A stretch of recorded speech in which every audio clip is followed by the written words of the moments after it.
अच्छा जी, हमारा आज का जो टॉपिक है, जिसको हम देख रहे थे लास्ट लेक्चर के अंदर, कि हमारे पास जो है स्ट्रक्चर ऑफ एटम जो है, हम जब उसकी बात करते हैं कि एटम का स्ट्रक्चर जो है वो किस तरह का होता है और फिर वो बिहेवियर किस तरीके से चेंज करता है, जिसमें सबसे पहला क्वेश्चन है कि why do atoms form chemical bonds. तो क्वेश्चन ये है कि एटम्स को केमिकल बॉन्डिंग की ज़रूरत क्यों पड़ती है। हमने ये देखा कि atoms have a tendency to decrease their energy. They can do this by combining with other atoms. दूसरे एटम्स के साथ कंबाइन होकर ये क्या कर सकते हैं, एनर्जी को डिक्रीज कर सकते हैं। It is a natural phenomena because it decreases increases the stability of atoms. तो एटम्स बेसिकली क्या चाहते हैं कि वो स्टेबलाइज हो जाए।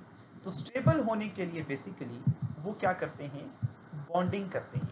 और स्टेबिलिटी की कंडीशन क्या है कि या तो वो ऑक्टेट रूल को ओबे कर ले, यानी अपने आउटर मोस्ट शेल के अंदर 8 इलेक्ट्रॉन कंप्लीट करके ऑक्टेट रूल को फॉलो करते हुए वो स्टेबल हो जाएं, या तो वो डुप्लेट रूल को जो है वो फॉलो करते हैं कि अपने आउटर मोस्ट शेल के अंदर 2 इलेक्ट्रॉन्स कंप्लीट कर लें। तो जैसे हम लोगों ने लास्ट लेक्चर में इस चीज को देखा था कि how do atoms succeed in locking their energy, वो कामयाब कैसे होते हैं इस चीज के अंदर। The early chemist had started thinking about this a long time ago.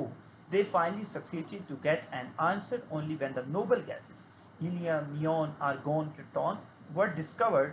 Helium has 2 electrons in its outermost shell. Noble gases में हीलियम एक ऐसी गैस है कि जिसके आउटर मोस्ट शेल के अंदर 2 इलेक्ट्रॉन्स मौजूद होते हैं, और बाकी जितनी भी नोबल गैसेस हैं उनके आउटर मोस्ट शेल के अंदर 8 इलेक्ट्रॉन्स होते हैं। तो बेसिकली जो स्टेबिलिटी है उसकी कंडीशन क्या है कि या तो अपने आउटर मोस्ट शेल के अंदर 2 इलेक्ट्रॉन्स कंप्लीट कर लें, या फिर 8 इलेक्ट्रॉन्स कंप्लीट करके स्टेबल हो जाएं। हीलियम हैज 2 इलेक्ट्रॉन्स, हीलियम के आउटर मोस्ट शेल के अंदर 2 इलेक्ट्रॉन्स होते हैं। उसके बाद हम बात करते हैं कि हमारे पास जो है जो बाकी गैसेस हैं उनके आउटर मोस्ट शेल के अंदर हमने कहा कि 8 इलेक्ट्रॉन्स होते हैं। Noble gases, other noble gases, उसके अलावा जो नोबल गैसेस हैं उनके आउटर मोस्ट शेल के अंदर 8 इलेक्ट्रॉन्स होते हैं। तो हम बेसिकली अपने लेक्चर्स के अंदर टॉपिक्स को कवर करेंगे कि हमारे पास एक बहुत इंपॉर्टेंट टॉपिक है जो कि 9th की बेसिक्स में से है कि बॉन्डिंग की रीज़न क्या होती है। बॉन्डिंग की हमने 2 टाइप्स पढ़ी हुई हैं। केमिकल बॉन्डिंग में 2 टाइप्स मेन हैं हमारे पास, कवलेंट बॉन्डिंग है और आयोनिक बॉन्डिंग है। आयोनिक बॉन्डिंग को हम लोगों ने देखा कि जब इलेक्ट्रॉन्स कंप्लीटली ट्रांसफर हो जाते हैं उसके बाद दोनों के ऊपर चार्ज आ जाता है। जिसने इलेक्ट्रॉन दिया होता है उस पर पॉजिटिव चार्ज आ जाता है, और जो इलेक्ट्रॉन एक्सेप्ट करता है उस पर नेगेटिव चार्ज आ जाता है। तो अपोजिट चार्जेस होने की वजह से इन दोनों के दरमियान एक अट्रैक्शन क्रिएट होती है, जिस वजह से ये आपस में जुड़ जाते हैं, कोई भी दो एटम्स या कोई भी दो मॉलिक्यूल्स। अब इस तरह की बॉन्डिंग को हम आयोनिक बॉन्डिंग कहते हैं। ये कॉन्सेप्ट हम लोगों ने लास्ट लेक्चर के अंदर देखा।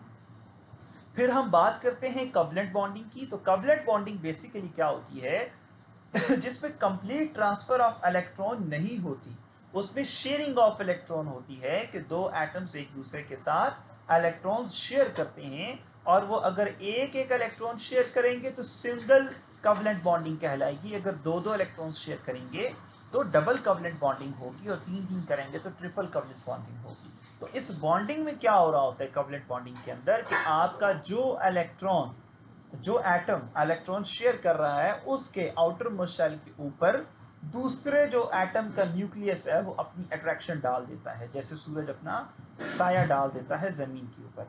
तो जमीन एक अलग चीज है, सूरज एक अलग जो है वो चीज है, लेकिन उसका सूरज का साया इधर आ जाता है जमीन के ऊपर। तो बेसिकली क्या होता है कि जो अट्रैक्शन है न्यूक्लियस की अपने इलेक्ट्रॉन्स के ऊपर, वो अपने शेल्स के ऊपर होनी चाहिए, लेकिन जब ये बॉन्डिंग होती है तो वो आखिरी जो शेल होता है दूसरे एटम का उसके ऊपर भी अपनी अट्रैक्शन डालता है और उसके इलेक्ट्रॉन्स को अपनी तरफ अट्रैक्ट करता है। दोनों साइड से ये अट्रैक्शन डाली जाती है और वो दोनों एटम्स आपस में जुड़ जाते हैं, और इस तरह की बॉन्डिंग को हम लोग जो है वो कवलेंट बॉन्डिंग का नाम देते हैं, जो कि डबल भी हो सकती है, सिंगल भी हो सकती है और ट्रिपल भी हो सकती है। ये वो कॉन्सेप्ट थे जो हमने प्रीवियस लेक्चर के अंदर देखे थे। मैंने कहा कि उसको रिवाइज कर दूं. We also know about these gases that neither atoms combine with themselves nor with other atoms are probable. यानी हम लोग इसको जानते हैं नोबल गैसेस को कि ना ये आपस में कोई रिएक्ट करती हैं. तो ये नॉन रिएक्टिव क्यों होती हैं? क्योंकि ये स्टेबल होती हैं. इनका ऑक्टेट रूल और डुप्लेट रूल ऑलरेडी कंप्लीट होता है. दैट्स व्हाई इनको किसी के साथ रिएक्ट करने की जरूरत नहीं होती है. The probable reason of for this lack of reactivity was their stability. इनका स्टेबल होना वजह थी. स्टेबल होने के लिए उसूल क्या है केमिस्ट्री की दुनिया के अंदर? केमिस्ट्री की दुनिया के अंदर स्टेबल होने के लिए जो स्टैंडर्ड है वो क्या है? जैसे हमारे यहाँ करोड़पति होने के लिए है कि जी इतने करोड़ बैंक बैलेंस होना चाहिए. तो यहाँ पर क्या रूल है कि आखिरी शेल के अंदर 8 इलेक्ट्रॉन या 2 इलेक्ट्रॉन होने चाहिए तो वो एटम स्टेबल कहलाएगा. तो सबकी कोशिश है कि हम स्टेबल हो जाएं. It was suggested that these gases were stable due to presence of 2 electrons in helium.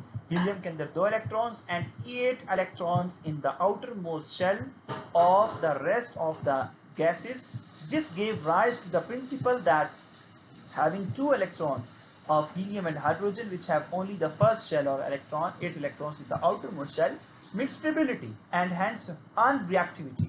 Unreactivity की बात याद रखनी है कि नोबल गैसेस रिएक्टिव नहीं होती. उसकी वजह हमें पता चल गई. The most important question for the any board, हम जब भी टॉपिक डिस्कस करेंगे तो पंजाब बोर्ड के अकॉर्डिंग भी हम करेंगे, केपीके बोर्ड के अकॉर्डिंग भी करेंगे. जितने भी बोर्ड्स हैं अगर आप उनकी बुक्स को उठाकर देखेंगे तो कॉन्सेप्ट यही है, टॉपिक्स यही हैं.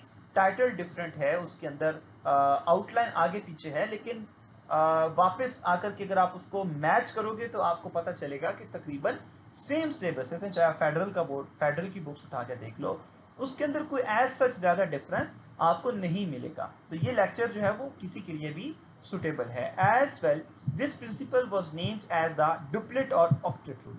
इस प्रिंसिपल को हम डुप्लेट या ऑक्टेट रूल कहते हैं कि आपके आखिरी शेल के अंदर अगर 2 इलेक्ट्रॉन्स हैं तो you are following the duplet rule, और अगर 8 हैं तो ऑक्टेट रूल, और अगर आपने उसको कंप्लीट कर लिया then you are stable in the world of the chemistry. The discovery of the duplet or octet rule was followed by another similar suggestion that atoms form bonds because they would like to lower their energy by completing their duplet or octet rule. For example, for sodium atom, it is easy to lose 1 electron. अब मिसाल example पे आ चुका है. ठीक है, example से आपको समझाना चाह रहा है कि वो कौन सी ऐसी चीज़ें हैं, कौन से ऐसे हमारे पास एटम्स हैं जो इस रूल को फॉलो करते हैं. तो हमारे पास वो कह रहा है कि suggested the bond because would like to lower, अपनी एनर्जी को लोअर करना चाहते हैं, तो वो क्या करते हैं, अपना ऑक्टेट या डुप्लेट रूल कंप्लीट करते हैं. For example for sodium, sodium जिसको हम Na इसका सिंबल है, it is easy to loss 1 electron and stabilize itself than to gain 7 electrons while completing its octet rule. ठीक है, तो वो कहता है कि सोडियम के लिए atom it is easy to loss, sodium के लिए आसान है कि वो आखिरी शेल में से 1 इलेक्ट्रॉन लॉस कर दे. For sodium atom it is easy to loss 1 electron and stabilize itself, और अपने आप को स्टेबलाइज कर ले, देन टू गेन 7 इलेक्ट्रॉन्स. अब इसके आखिरी शेल में 1 इलेक्ट्रॉन होता है. ठीक है, तो मैं आपको एग्जांपल दे रहा था कि सोडियम के आउटर मोस्ट शेल के अंदर, सोडियम एक ऐसा एटम है जिसके आखिरी शेल में सिर्फ 1 इलेक्ट्रॉन होता है. अब इसको स्टेबल होने के लिए 2 रास्ते हैं. एक रास्ता तो बड़ा कठिन रास्ता है कि वो 7 इलेक्ट्रॉन कहीं से पूरे करे और 8 पूरे करके आखिरी शेल में 1 उसके पास है, 7 किसी से ले ले. तो 7 किसी से लेना बहुत मुश्किल है. उससे आसान काम क्या है कि जो एक आखिरी शेल में 1 इलेक्ट्रॉन पड़ा हुआ है वो किसी को दे दे और जान छुड़वाए. Then to gain 7 electron while completing its octet, 1 electron आसान है कि लॉस कर दे बजाय 7 लेने के. तो ये आसान काम है. Sodium atom therefore adopt the energetically easier path, वो क्या करता है, आसान रास्ता इख्तियार करता है एंड लॉस इट्स इलेक्ट्रॉन, और अपना आखिरी शेल में जो एक इकलौता इलेक्ट्रॉन है उसको भी छोड़ देता है, उसको लॉस कर देता है.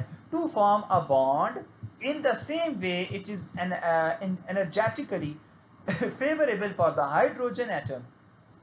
वो कह रहे हैं कि बिल्कुल इसी तरीके से हाइड्रोजन जो एटम होता है उसके लिए भी आसान है टू लॉस 1 इलेक्ट्रॉन, अपना आखिरी शेल का इलेक्ट्रॉन छोड़ देना, to become proton, proton.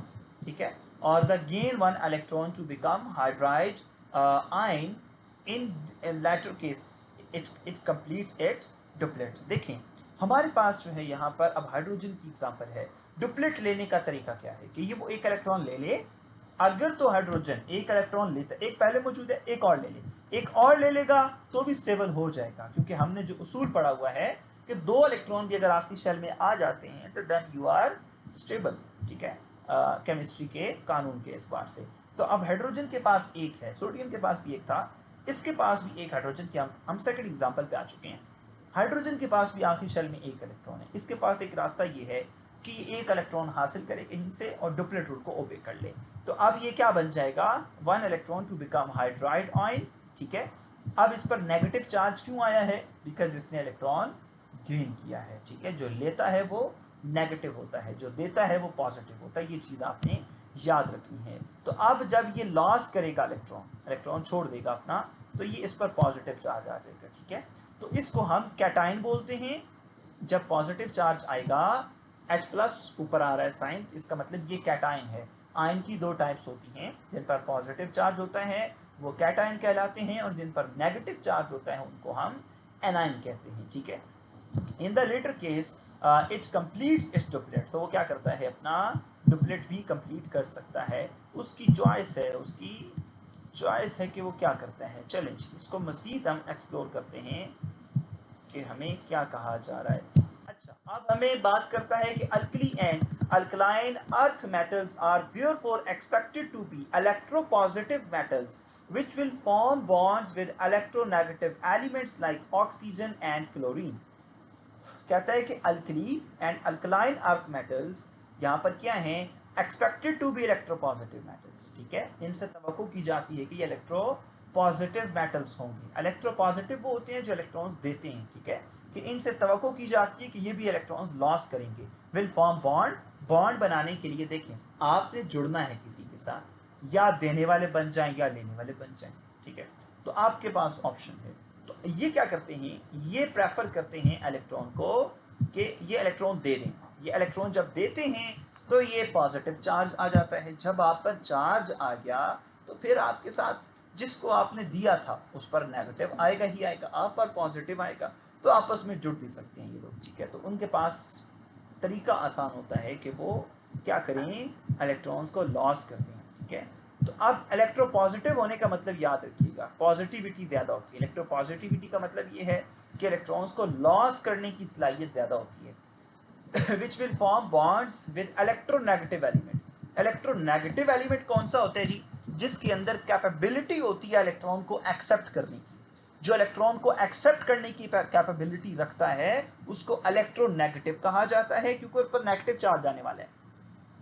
When it will accept electron, it will attain negative charge on it and it will become anion। that's why we are saying that electronegative element, क्योंकि उस पे electronegativity होने वाली है, negative charge आने वाला है। that's why this element is known as the electronegative element। और अगर इलेक्ट्रोपॉजिटिव मेटल की बात करते हैं तो क्योंकि ये लॉस करने वाला है, देने वाला है, तो देने वाले पर पॉजिटिव चार्ज आने वाला है, इसको हम इलेक्ट्रोपॉजिटिव कहेंगे, ठीक है।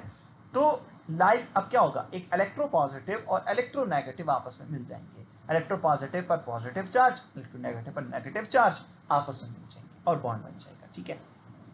Like oxygen and chlorine. Although in beginning, शुरू के अंदर, octet rule played a significant role in understanding the nature of a chemical bond, yet further investigations found it to be less important। तो यहाँ पर कह रहे हैं कि शुरू के अंदर octet rule जो है उसने significant role play किया कि nature of chemical bond क्या है, लेकिन इसके बाद जो है इसको ज़्यादा अहमियत नहीं मिल सकी, ठीक है। तो खैर इसमें जो अहम बात थी वो हम लोग आई होप सो समझ चुके हैं। मजीद कोई क्वेश्चन हो तो हम उसको एड्रेस कर सकते हैं नेक्स्ट लेक्चर के अंदर। केमिकल बॉन्ड क्या होता है जी, अब आगे अपने हम मेन टॉपिक के ऊपर, वो बेस की, ठीक है।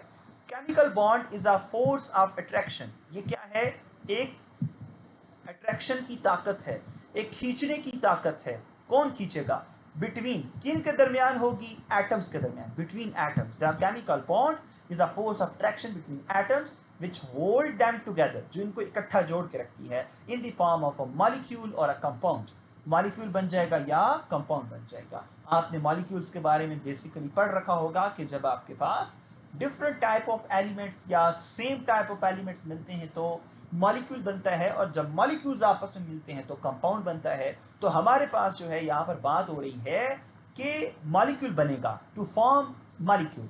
तो एटम्स के दरमियान बॉन्डिंग होगी, एटम्स जब आपस में मिलेंगे तो मॉलिक्यूल बनेगा। जैसे एक हाइड्रोजन है, दूसरा हाइड्रोजन है, आपस में मिलेंगे H2 बनेगा, H2 इज अ मॉलिक्यूल।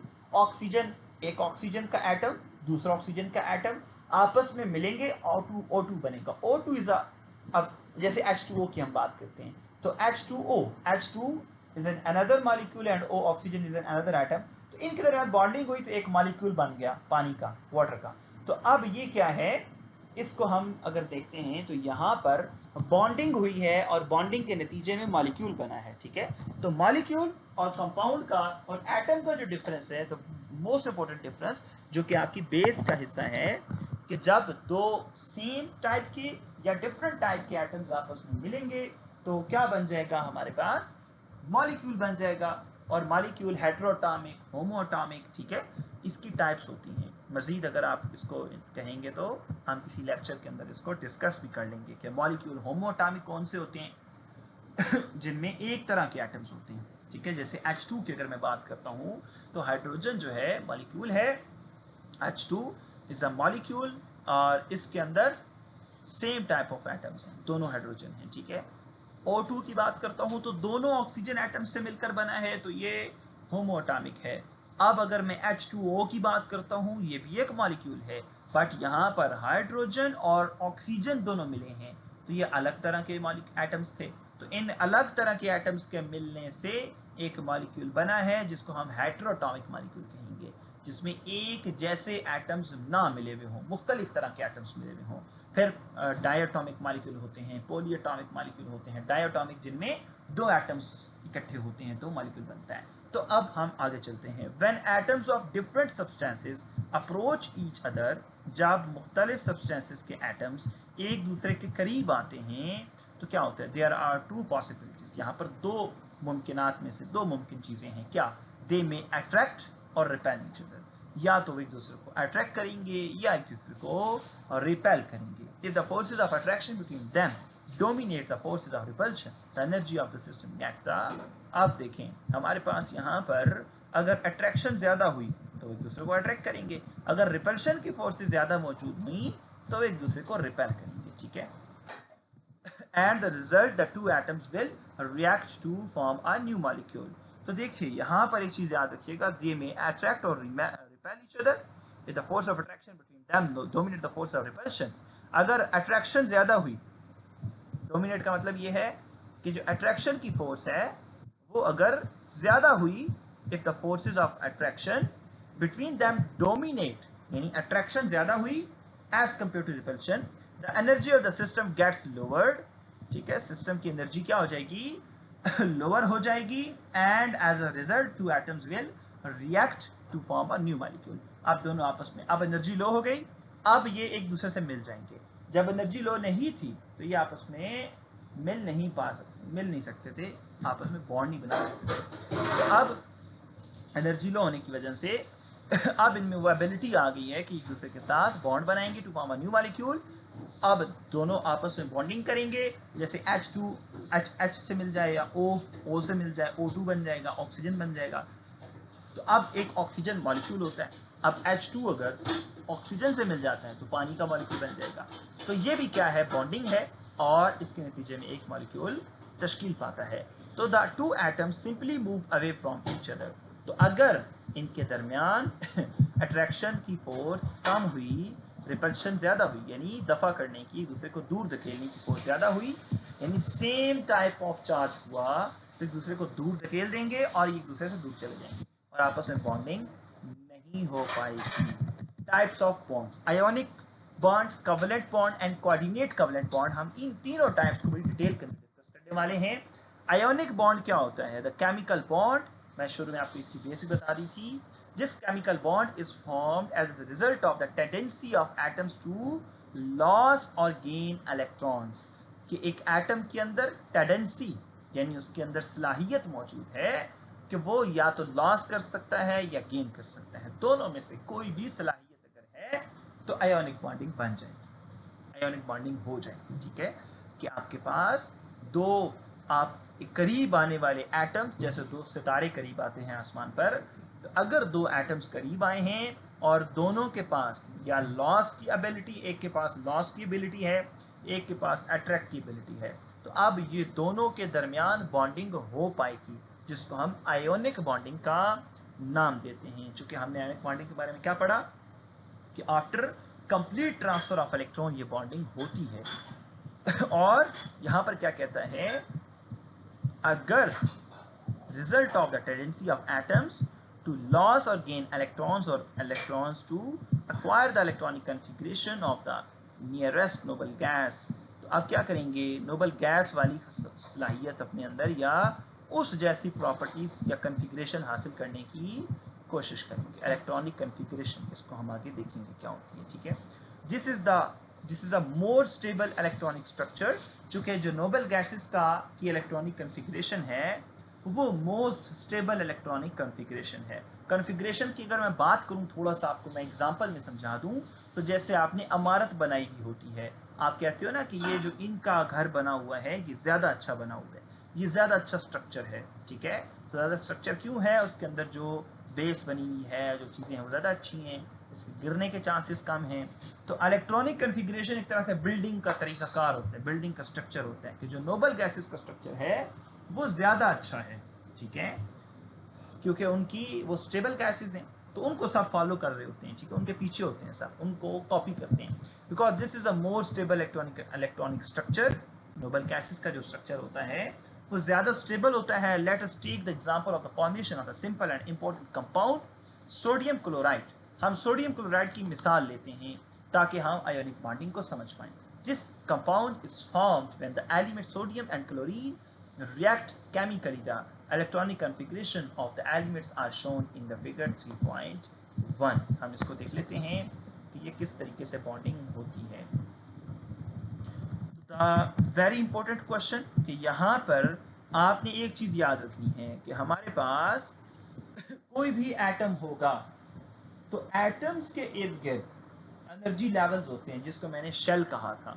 जैसे हम प्रीवियस लेक्चर के अंदर देख चुके हैं कि हमारे पास जब हम कोई भी एटम की बात करते हैं तो ये उसका न्यूक्लियस है, और न्यूक्लियस के इर्द गिर्द डिफरेंट शेल्स होते हैं जिनको हम एनर्जी लेवल्स कहते हैं। ठीक है, तो इनके अंदर इलेक्ट्रॉन घूम रहे होते हैं, चक्कर काट रहे होते हैं। तो ये हमारे पास क्या होती है, ये शेल्स हैं। ठीक है, ये पहला शेल है, ठीक है, ये वाला पहला शेल हो गया, और ये आपके पास दूसरा शेल हो गया। ठीक है, इसी तरीके से हमारे पास के एल एम इनका नाम भी हैं, तो हम इसको आगे क्योंकि पढ़ने वाले हैं तो मैं ज़्यादा डिटेल में नहीं जाता। आप इतना याद रखिए कि शेल्स होते हैं न्यूक्लियस के इर्द गिर्द, इलेक्ट्रॉन्स जो घूमते हैं न्यूक्लियस के गिर्द वो रैंडमली नहीं घूमते, वो किसी एक एनर्जी लेवल के अंदर घूमते हैं, शेल्स के अंदर घूमते हैं। अब सवाल आपके जहन में आएगा कि सर ये क्यों घूमते हैं शेल्स के अंदर, शेल्स के अंदर इस वजह से घूमते हैं, इनको एनर्जी लेवल्स क्यों कहा जाता है। याद रखिएगा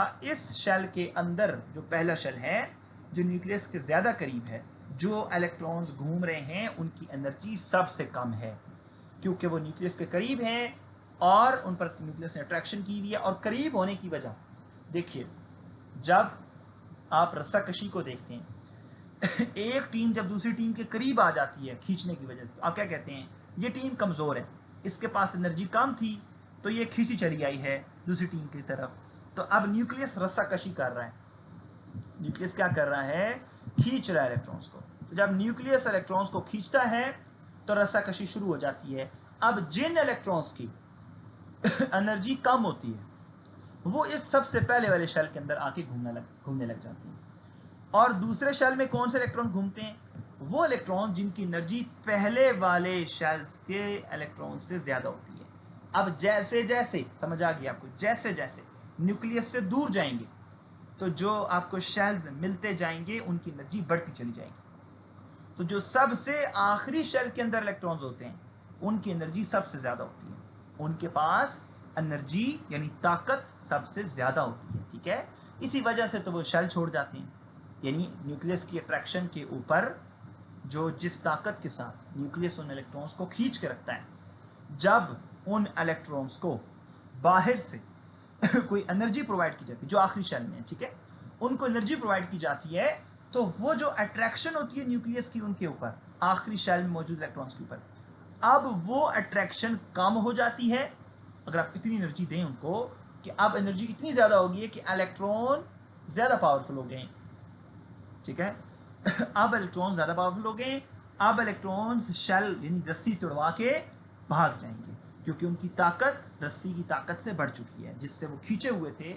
अब वो क्या करेंगे, उसको ब्रेक करेंगे। इसको हम कहते हैं कि क्या हो गया है, उसने शेल से बाहर आ गए हैं, फ्री हो गए हैं, इलेक्ट्रॉन्स आजाद हो गए हैं, शेल से बाहर आ गए हैं, वो न्यूक्लियस के अट्रैक्शन को तोड़वा कर आ गए हैं। तो ये जो शेल्स हैं इनके दरमियान, अब आपसे मैं एक और क्वेश्चन पूछूंगा कि जब एक इलेक्ट्रॉन ने इस शेल से इसमें जाना हो, हायर शेल से लोअर में जाना हो, तो ये क्या करना पड़ेगा, इसको एनर्जी रिलीज करनी पड़ेगी, इसको एनर्जी छोड़नी पड़ेगी, एनर्जी रिलीज करनी पड़ेगी। क्यों?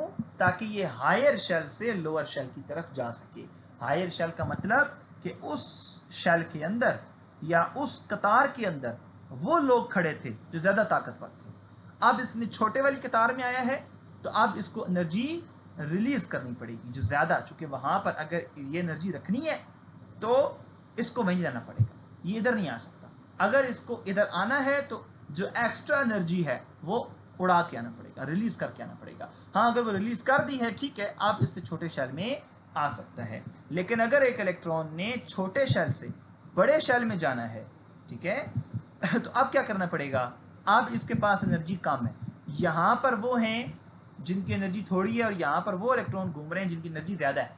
तो अब इसको एनर्जी गेन करनी पड़ेगी, अब इसको बाहर से एनर्जी फराहम करनी पड़ेगी ताकि ये छोटे शेल से बड़े शेल में आ सके।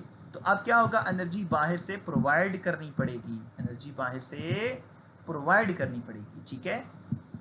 तो अब मैं अगर आपको यहां पर एक और फिनोमेना समझाऊं कि सम टाइम एनर्जी रिलीज होती है, खारिज होती है, और सम टाइम एनर्जी एब्जॉर्ब होती है, ठीक है। तो ये जो ऑब्जर्व किया गया था, ये जो आपके सामने मैं बता रहा हूँ, ये एक एक्सपेरिमेंट किया गया था, और एक्सपेरिमेंट के अंदर देखा गया कि सम टाइम एनर्जी रिलीज हो रही है, सम टाइम एब्जॉर्ब हो रही है, ठीक है। पता चला कि इलेक्ट्रॉन जब हायर शेल से लोअर शेल में जाते हैं तो एनर्जी रिलीज करते हैं, जब लोअर शेल से हायर में जाते हैं तो एनर्जी एब्जॉर्ब करते हैं। तो ये शेल्स होते हैं, ये फर्स्ट शेल, ठीक है, ये सेकंड शेल, ये थर्ड शेल। शेल तो हमारे पास ज्यादा होते हैं, लेकिन यहाँ पर जो सोडियम एटम है इसके पास टोटल 11 इलेक्ट्रॉन्स होते हैं, ठीक है, टोटल 11 इलेक्ट्रॉन्स होते हैं। पहला जो शेल होता है ना जी, उसके अंदर सिर्फ 2 इलेक्ट्रॉन रह सकते हैं उसके अंदर जो कैपेसिटी होती है 2 इलेक्ट्रॉन्स की होती है पहले शेल के अंदर। तो पहले शेल के अंदर 2 पूरे आ गए। अब दूसरे शेल के अंदर कैपेसिटी होती है 8 इलेक्ट्रॉन्स की, और दूसरे के अंदर इसके 8 पूरे होते हैं अब टोटल 11 है। अब देखें 8 और 2 10 हो गए, एक बच गया। अब तीसरे शेल के अंदर कैपेसिटी ज्यादा होती है, लेकिन अब बच एक है, तो तीसरे शेल में सिर्फ 1 इलेक्ट्रॉन घूम रहा होता है। तो इस वजह से मैं कह रहा था कि सोडियम के आखिरी शेल में 1 इलेक्ट्रॉन होता है, ठीक है। तो अब इसके तीसरे शेल के अंदर सिर्फ 1 इलेक्ट्रॉन घूम रहा होगा, ठीक है। तो क्लोरीन के पास टोटल 17 इलेक्ट्रॉन होते हैं। 17 कैसे होते हैं? पहले शेल में मैंने कहा कि 2 रह सकते हैं, बस 2 पूरे हैं, ठीक है। दूसरे शेल में 8 हो सकते हैं, ठीक है, 10 पूरे हो गए। अब 17 है, तो तीसरे शेल के अंदर कैपेसिटी ज्यादा होती है इलेक्ट्रॉन्स की। अब इसके अंदर 7 आ गए, चूंकि 7 बच गए थे, 7 आ गए। तो अब आखिरी शेल में इसके पास 7 इलेक्ट्रॉन है, यहां पर 8 आ सकते हैं, 7 आ चुके हैं, एक इसको और चाहिए। अब ये बॉन्डिंग कैसे होती है, अब आपको जरा की चीज क्लियर समझ आएगी, ठीक है। अब आपको क्लियर समझ आएगा कि यहां पर हुआ क्या। अब इसके पास आखिर में 1 है, इसके पास 7 है। अब क्या ही अच्छा है कि सोडियम बड़े दिल का मुजाहरा करे और 1 इलेक्ट्रॉन इस भाई साहब को दे दे, क्लोरीन को दे दे, आखिरी जो शेल है। अब इसका आखिरी शेल खत्म, अब ये इस शेल पे, इस आखिरी शेल में 8 पूरे सोडियम भी स्टेबल, क्लोरीन भी स्टेबल। कहते हैं कि जियो और जीने दो, ठीक है, खुद भी जियो, खुद भी स्टेबल हो, दूसरों को भी स्टेबल करो। अब इसने दरिया दिली का मुजाहरा किया सोडियम ने, और इलेक्ट्रॉन दे दिया क्लोरीन को। क्लोरीन के भी 8 पूरे, इसके भी। अब इसका आखिरी शेल कौन सा बन गया? ये सेकंड इसका आखिरी शेल बन गया, ठीक है। तो अब सोडियम का आखिरी शेल सेकंड है, इसमें 8 पूरे। क्लोरीन का आखिरी शेल जो है वो थर्ड है, और इसमें भी 8 पूरे हो गए हैं। अब जब देने लेने की वजह से इन पर अपोजिट चार्जेस आ जाएंगे तो क्या हो जाएगा, ये आपस में जुड़ जाएंगे, ठीक है, आपस में जुड़ जाएंगे, जिसको आयोनिक बॉन्डिंग कहते हैं, ठीक है। अब इसको हम आगे मजीद देख लेते हैं। देखिए, an electron from outer most shell of sodium atom is transferred to the, हुआ क्या, देखिए बड़ी तफसील के साथ बता रहे हैं। वैसे क्या हुआ है यहाँ पर कि जो आउटर मोस्ट शेल था, the electron from the outer most shell of sodium, sodium के आखिरी शेल में एक एटम था, इलेक्ट्रॉन था, atom is transferred to the outer most shell of the chlorine atom, इसको एक की जरूरत थी, उसके पास एक मौजूद था, उसने दे दिया। is in doing so both these atoms acquire the electronic configuration of the nearest noble gases, तो अपने नियरेस्ट नोबल गैसेस की कन्फिग्रेशन हासिल करके ये भी स्टेबल हो जाएंगे। अब सोडियम जो है वो क्या कर रहा है, देखिए यहाँ पर ये केमिकल रिएक्शन होता है, एरो का साइन शो किया जाता है कि रिएक्शन इस तरफ जा रहा है, जैसे आप सड़क पे देखते हैं ना कि इधर रोड जा रहा है, तो अब इसका रिएक्शन फॉरवर्ड जा रहा है कि सोडियम ने इलेक्ट्रॉन को लॉस किया है, ठीक है। तो याद रखिएगा, जब राइट हैंड साइड पे प्लस ई लिखा होगा तो मतलब लॉस हुआ है, जब लेफ्ट हैंड साइड पे यानी एरो के पीछे वाली साइड पे जब ये आ जाएगा इलेक्ट्रॉन प्लस क्लोरीन, तो आप क्लोरीन ने इलेक्ट्रॉन गेन किया है। सोडियम ने जो छोड़ा था इलेक्ट्रॉन वो किधर आ गया, क्लोरीन के पास आ गया, ठीक है। तो क्लोरीन ने ले लिया, सोडियम ने दिया, इस पर पॉजिटिव चार्ज आ गया, क्लोरीन ने लिया, इस पर नेगेटिव चार्ज आ गया। अपोजिट चार्ज आने की वजह से सोडियम पर पॉजिटिव, क्लोरीन पर नेगेटिव चार्ज, अपोजिट चार्ज होने की वजह से they will attract each other, sodium plus chlorine आपस में इकट्ठे हो जाएंगे और NaCl बन जाएगा, सोडियम क्लोराइड बन जाएगा, this is called ionic bond, ठीक है। ये क्या बन गया है हमारे पास, आयोनिक बन चुका है, ठीक है जी। तो आयोनिक बॉन्डिंग की कॉन्फ़िगरेशन भी हमने देख ली, आगे हम डिटेल में देखेंगे इलेक्ट्रॉनिक कॉन्फ़िगरेशन क्या होती है लेकिन यहाँ पर हमने बिल्कुल सिंपल सी चीज़, तो अब आपके सामने पिक्चोरियल प्रेजेंटेशन जो है कि हमारे पास चूँकि मतलब लेक्चर के एक आध मिनट से ज़्यादा टाइम नहीं बचा है, तो हम इसको लास्ट देख लेते हैं कि हमारे पास जो इलेक्ट्रॉन है सोडियम, ठीक है, इस पर क्रॉस लगा हुआ है, क्यों, क्योंकि इसने अपना इलेक्ट्रॉन दे दिया, ठीक है, आखिरी शेल खत्म करके रख दिया, उड़ा के रख दिया। अब इसका इलेक्ट्रॉन चला गया क्लोरीन के पास, ठीक है, इसके पास देखिए कितने हो गए हैं, अब इसके पास 7 पहले मौजूद थे, एक और आ गया, ठीक है अब ये देखें यहाँ पर, ये देखें 6 2 2 4 2 6 और एक पहले मौजूद 7 और एक और आ गया, ठीक है। तो अब 7 8 पूरे हो गए, इसके बाद से पूरे हो गए, अब ये दोनों आपस में इकट्ठे हो गए, तो सोडियम और क्लोरीन आपस में मिल गए और सोडियम क्लोराइड बन गया, ठीक है। तो ये हमारे पास है transfer of electron from sodium atom, sodium atom से इलेक्ट्रॉन जो ट्रांसफर हुआ है, ठीक है जी। ये थी हमारे पास आयोनिक बॉन्डिंग, जिसको हम लोगों ने डिटेल में देखा। आयोनिक बॉन्डिंग की वजह, बॉन्डिंग की रीजन क्या है, उसको भी हम लोग देख चुके हैं कि बॉन्डिंग होती क्यों है, ठीक है। तो similarly sodium also react with fluorine, अब हमें मजीद बताएगा कि ये किस किस के साथ रिएक्ट कर सकते हैं। सोडियम फ्लोरीन से भी रिएक्ट करता है, ब्रोमीन से भी करता है। तो इंशाल्लाह नेक्स्ट लेक्चर जो हमारा होगा उसके अंदर हम क्या करेंगे, अपने कोवेलेंट बॉन्डिंग को भी देखेंगे और बाकी हम देख लेंगे कि ये किस किस के साथ जो है वो रिएक्ट करता है। तो आज तक के लिए इतना काफ़ी है, इंशाल्लाह नेक्स्ट लेक्चर के अंदर हम मजीद देखेंगे। तो अब हम 1 सेकंड होल्ड करिएगा।